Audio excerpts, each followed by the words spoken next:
Welcome to Padma రుచులు. ఈరోజు beetroot curry ఎలా చేయాలో చూపిస్తాను.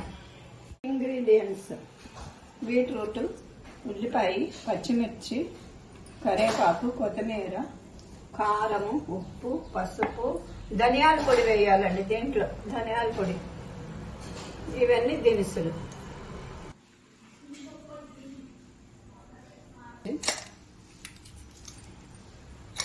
ఆవాలు,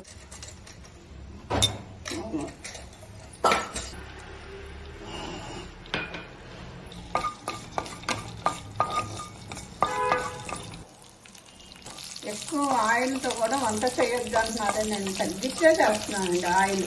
ఆయిల్ చూసుకుని వేసుకోండి.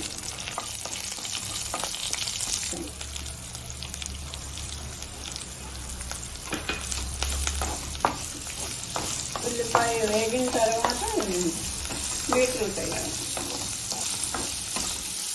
పసుపు,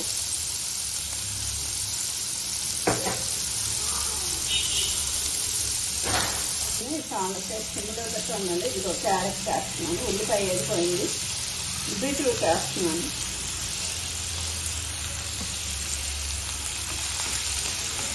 పెట్టి మగ్గించుకోవాలండి. మగ్గిన తర్వాత చాలా దగ్గరకు వచ్చిన తర్వాత వేగినట్టుకున్న తర్వాత మనం జీలకర్ర పొడి, ఎల్లుల్లిపాయ కొట్టి వేస్తే చాలు. ఇప్పుడు మధ్యలో కూర అంతా వేగిందో లేదో కలయి పెట్టుకోవాలి. ఇట్లా కలుపుకోవాలి. మగ్గాలి. ఇంకా కాస్త మగ్గిన తర్వాత ఉప్పు, కారము, ధనియాల పొడి, వెల్లుల్లిపాయ వేయాలి లాస్ట్లో. చూడండి, కూర అయితే మగ్గిపోయింది. ఎక్కువ కారం వేయొద్దండి, చాలా బాగుంటుంది. తక్కువతోనే ఎక్కువ కారం వేసుకుని బాగోదు.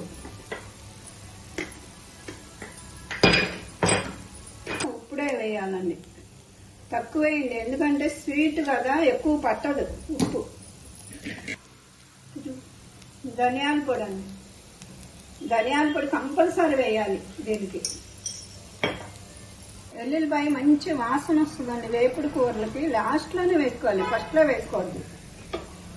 ఇంకా కాసేపు దగ్గరకు వచ్చిన తర్వాత కొత్తిమీర వేసుకొని మూత పెట్టేయండి.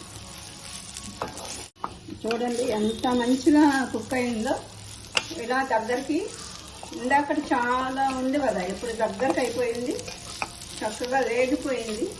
ఇది వారానికి ఒక్కసారి చేసుకోండి అమ్మ. చాలా బ్లడ్ తక్కువ ఉందంటారు, కానీ బ్లడ్ తక్కువ ఉన్న వాళ్ళు వారానికి ఒకసారి బీట్రూట్, క్యారెట్ కూర, ఇంకా కరివేపాకు, అవి అన్నీ మంచివేనమ్మా. మునగాకు ఒకటి వేపుడు చేసి చూపిస్తాను ఒకరోజు.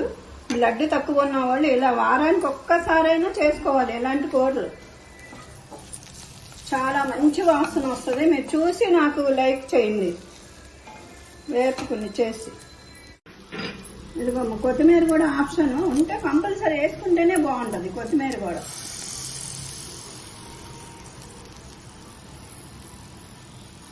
మూత పెట్టేయండి. అయిపోయింది, ఇంకా కూర స్టవ్ కట్టేస్తున్నాను. కుక్ అయిపోయింది కూర.